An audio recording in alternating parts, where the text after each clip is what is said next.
ایک انہوں نے کویسچن کیا کہ بعض اوقات شادی کے بعد ماں باپ کہتے ہیں کہ فلاں جگہ نہ جاؤ، فلاں جگہ جاؤ، اور شوہر اس کے برعکس کہتے ہیں کہ یہاں جاؤ نہ جاؤ، تو اب بیوی کس کی مانے، ماں باپ کی مانے یا شوہر کی؟ گویا کہ ان کے کویسچن کرنے کا مطلب یہ ہے کہ ایک شادی کے بعد ماں باپ کا کتنا حق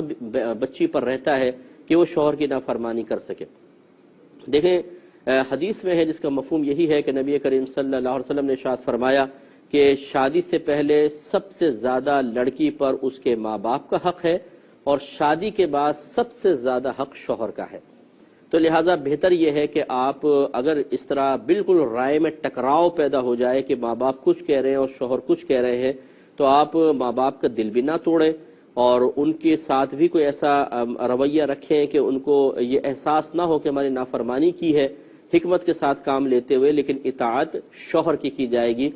اور یہ بچیاں بہت بعض اوقات غلط حرکت کرتی ہیں کہ ماں باپ کا ایسا کہنا مانتی ہیں کہ شوہر کو ناراض کر دیتی ہیں اور اپنی ازدواجی زندگی کو بالکل بیکار کر دیتی ہیں۔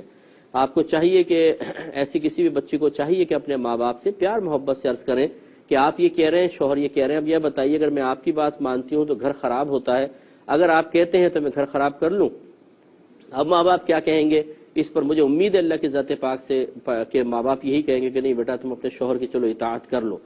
ہاں اگر شوہر کسی ناجائز اور حرام کام کا حکم دے رہا ہے اور ماں باپ جائز کام کا حکم دے رہے ہیں، تو اب یہ ٹکراؤ ماں باپ اور شوہر کا نہیں ہے، بلکہ یہ ٹکراؤ شریعت اور شوہر کے غلط حکم کا ہے۔ اور اس میں چاہے ماں باپ ہوں چاہے شوہر، نبی کریم صلی اللہ علیہ وسلم کا فرمان ذیشان ہے کہ نافرمانی میں یا گناہ میں اللہ تبارک و تعالیٰ کے حکم کے مقابلے میں کسی مخلوق کی اطاعت جائز نہیں۔ تو اس میں یہ اگر ٹکراؤ ایسا ہو جائے کہ ماں باپ جائز کام کا کہہ رہے ہیں، شوہر حرام کام کا کہہ رہا ہے، تو شوہر کی نہیں مانیں گے،